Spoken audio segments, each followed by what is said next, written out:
Blessings, everybody. Thank you so much for joining the channel today. Hope you're doing well wherever you may find yourselves. I'm Dane, your host.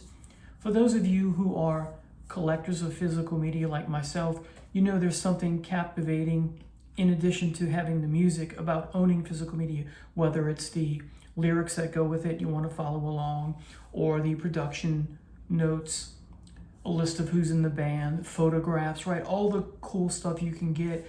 For me particularly, I like when you get some story, an article, or a booklet, whether it's just a traditional single CD or a double CD or a live album, or a reissue, a remastering, a redux, a box set, having a longer booklet, really thick kind of thing. Or not, just some kind of backstory to how the album was made or how the bandmates came together, or some anecdote that goes, just some literature that goes with it. But in addition to that, and that's what this episode is about, is many of us, when it comes to physical music, is the album artwork. So today I'm going to discuss with you my top 25 favorite album covers of all time. And with the exception of one, which may be a hybrid / photograph, we're leaving out photographs. These are strictly, again, with that exception, album art.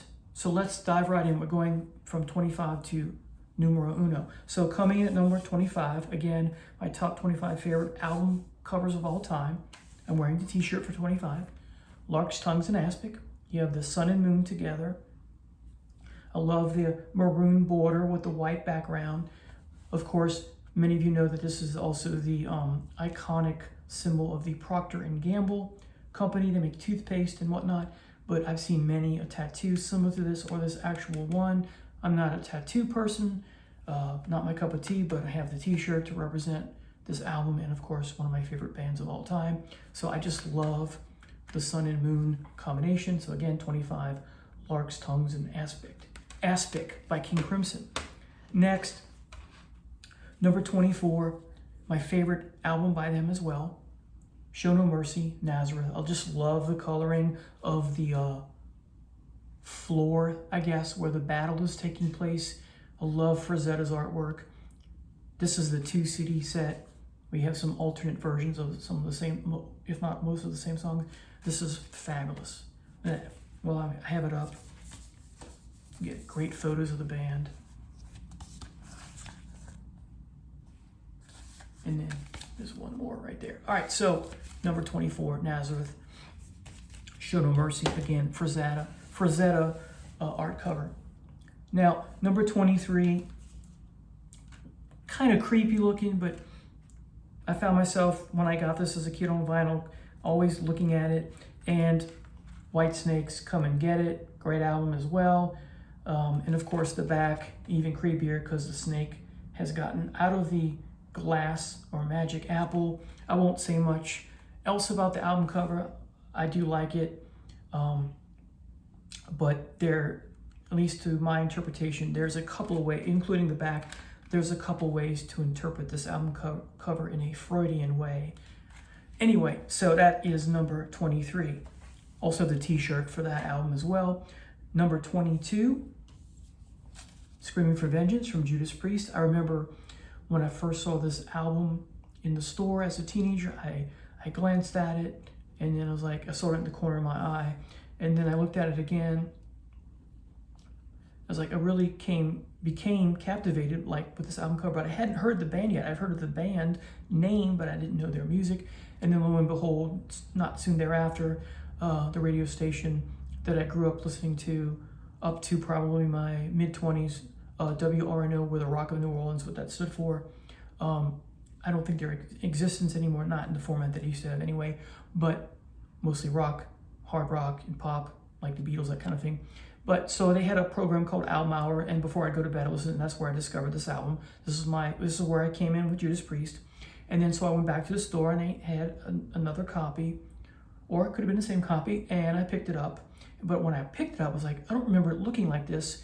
Perhaps the Mandela effect. But anyway, I love this album cover. I love the strokes of it going down, right? And it makes you think of the song, at least for me, Riding on the Wind. There you have it. Judas Priest, Screaming for Vengeance, number 22. That would have been a good album title as well, because it fits with the album cover, Riding on the Wind. Number 21. Motorhead's Inferno, and Snaggletooth has 3 faces to go with the album title, because in Dante's Inferno, Satan, the fallen angel, has 3 faces, heads, and in each of those, he has 3 mouths, therefore, and in one of them he's chewing the traitor Cassius, another Brutus, and the third and most important one, he's chewing the traitor Judas. All right, so love this album cover. It's very colorful. I love the it is very exploding, but not quite to the exploding as Overkill. So there's a little, perhaps, intentional reference to Overkill there if you look closely. I love the eyes glowing. I love the color scheme, the red and the orange and the yellow. Just fabulous. All right. Number 20, cracking my top 20. The sophomore effort from Rainbow, Rainbow Rising. Love the strong grip on the rainbow. I love especially the nature scene of the mountain and the waves crashing. Just also kind of foreshadowing Holy Diver a little bit. There's some mountain scenes. It's kind of reminiscent also of the debut from Rainbow, but more colorful. Great, great album cover. All right, that coming in, cracking my top 20. Number 19, Emerson, Lake and Palmer's Brain Salad Surgery. I had this on vinyl in high school, and when you opened it up, you would get the full woman figure, which is on the back, but you can't make her out all the way because the song track or the track listings are in the way. But story goes that I think this was of course, it's an H.R. Geiger artwork, front and back, and this is a depiction of one of the band members' wives, I believe, in Geiger form. So anyway, great, great album cover, very mysterious and creepy at the same time. You have the logo of the band here. All right. And I'm not sure if the band were familiar with the Dr. John song that has that phrase in it, gonna get me a little brain salad surgery. That's a Freudian euphemism as well, but I'll leave it at that. Next, look it up. Number 18 is Space Ritual from Hawkwind. There's Freya from Norse mythology with her 2 cats. Very colorful, very enticing, very alluring to look at all around. All right, so that is coming in again at number 18. Number 17, I have this one on my wall. Which one? The Magician's Birthday. Love the red and the blue. They have the Orchid Orchestra there. You have the Magician there. The good one, you have the evil one about to crash the party, hence the song, right? And then you get the back cover on the inside here, because it's kind of blurred up with the track listing there. So great album artwork here from the fabulous Roger Dean. Number 16, Kisses Destroy, their 4th effort, studio-wise. I forget the name of the artist who did this. Of course, they later on went and did it for Manowar, which I thought was in poor taste and cheesy. I like it here. Interestingly enough, you can see that this is Kiss when they're still in their black and silver get up, my favorite dress that they had. And recently, Peter Criss did fairly recently, I guess. I saw it recently, I guess I should say. I'm not sure how old it is. Eddie Trunk had Peter Criss on his show, and he had people calling in to talk to Peter, and Peter was talking about how when Dynasty rolled around, this is one of the many reasons why Chris decided to go, is because Kiss got to they went into what he called their Vegas mode with the green and the blue and the pink and the topaz, I guess, for Gene. And he thought those too Vegas-like. He liked the black and silver. Black and silver is more hard rock and metal than the Vegas colors, right? That's the glam and stuff. And I like glam music, and I like Kiss as a glam band in that glam. This is glam in a way, of course, but the look is all wrong, and I would agree with that. As a kid, I didn't think about that and didn't mind it, but as an older person, I really like this dress so much better. So I agree with Peter on that count. But what a great album art cover. All right. That was number 16. Number 15, more Roger Dean, yes. You got the two people on horseback, so majestic. Some have argued that the colors are kind of dull and flat. I disagree. It's unusual. It isn't a lot of color, but that's the point, I guess, because they're going off to war. You have the back with the snake, right? A little bit more colorful on the back. I'm quite fond of it. This is also about the textures that Roger Dean has going on in the painting as well. So anyway, love this album. It's my favorite Yes album, and I love the album artwork, hence it making my list at number 15. Number 14 is the hybrid, perhaps hybrid that I was referring to. Photograph / artwork, Led Zeppelin's debut. On the back, you have the reverse negative image. Anyway, love this album cover. It's great. Of course, if you're a vinyl collector, you know that the best, most expensive album, the original version, is if you have it on vinyl with the blue font here. Anyway, if you can find that. Some people own that, right? It's very expensive. All right, so that comes in at number 14. Next is number 13, and I don't have an album cover for this. I used to have this on vinyl as a kid, teenager, and that's Hawkwind again, Hall of the Mountain Grove. You have that beautiful depiction of a crashed spaceship on a perhaps new planet, and I would just stare at that sucker for so long. Great album cover, great album, my favorite studio album from Hawkwind most of the time. Sometimes it's others, but this for the most part is my favorite album cover. It is my favorite album cover from Hawkwind, coming in at number 13. All right, and my favorite album by the band on most days. Number 12, I'm going to give you a hint. It's an album by a doom metal band, and it only has one song. Originally, this is not the original album cover, but it's better than the original. This version on CD, because the CD has extra room, so there's a bonus track. The original album artwork was a warrior, perhaps a samurai, perhaps a warrior of the Middle East. It's a little unclear, riding the Norse horse, Sleipnir, Odin's horse.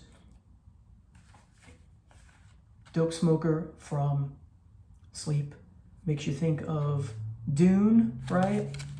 There's that spaceship makes you think of at least for me, makes you think of Dune, the novel and the movies.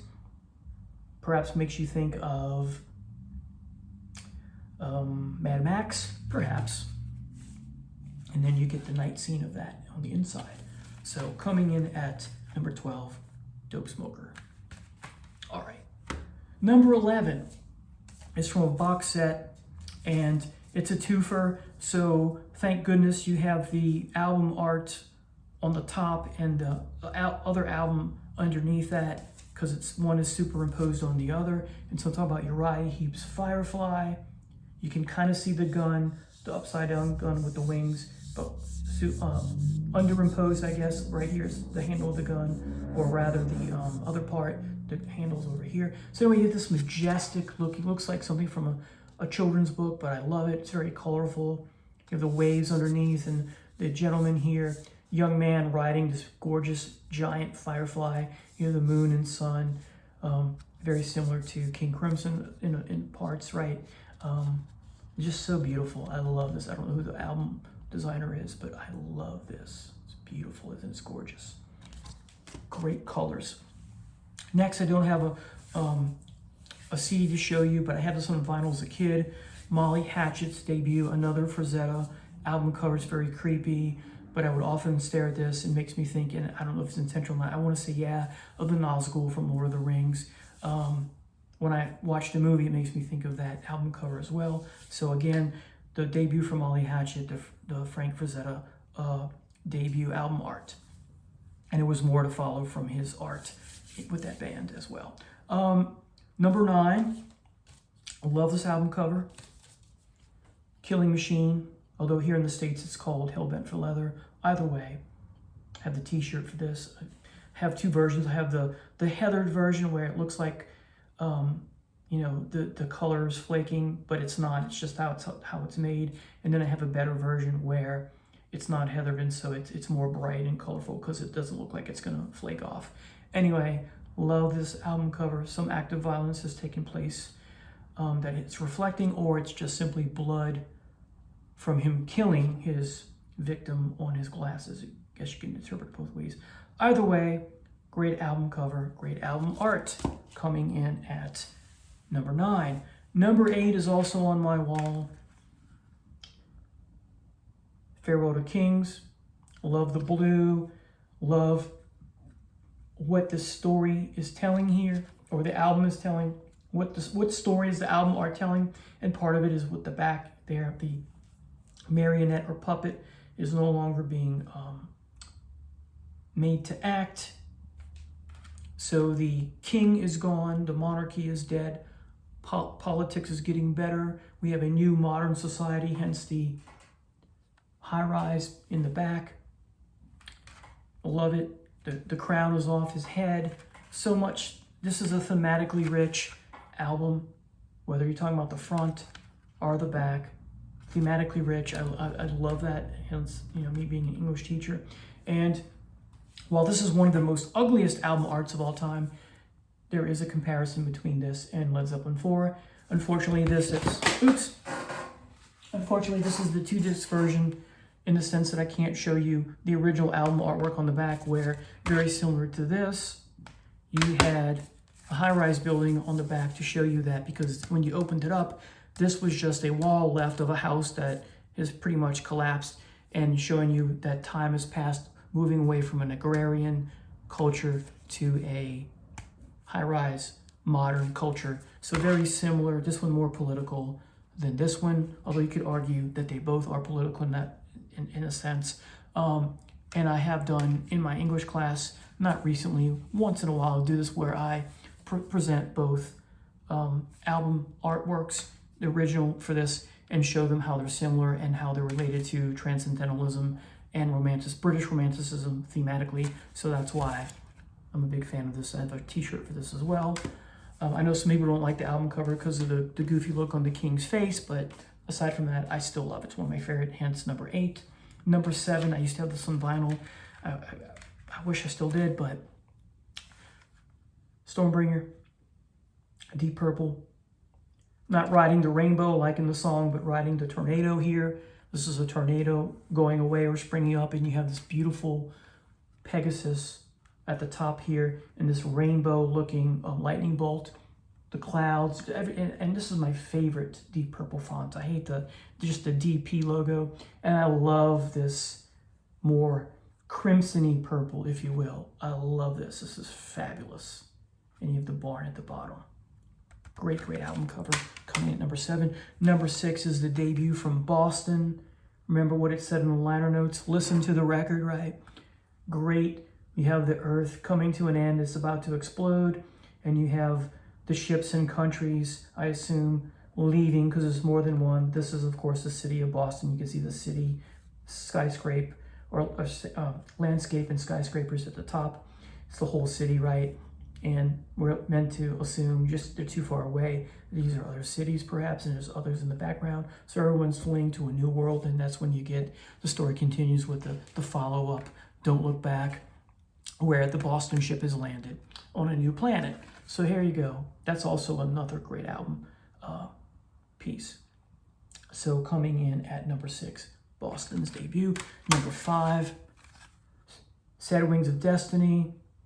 Some people have argued that this is not the fallen angel Lucifer, who is now Satan. I think it is, hence the title of the album, Sad Wings of Destiny. Who else could it be? It's a tragedy that it had to come to this. Some have said that no, this is the person that we see later on, now in full plate armor, on Painkiller and in some degree Redeemer of Souls, and maybe a new album or an album that I can't think of.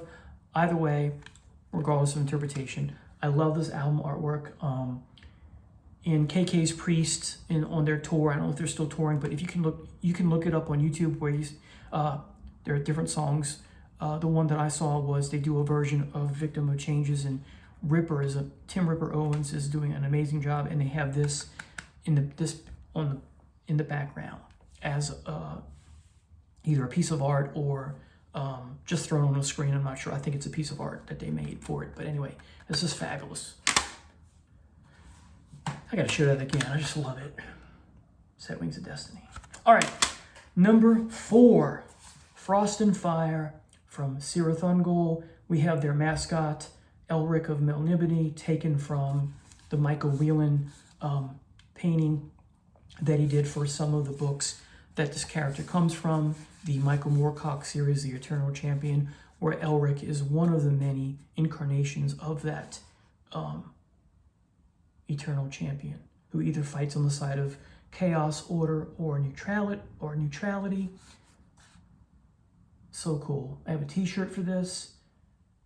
So great. I used to have this on vinyl. All right, coming in at number 4. Number 3.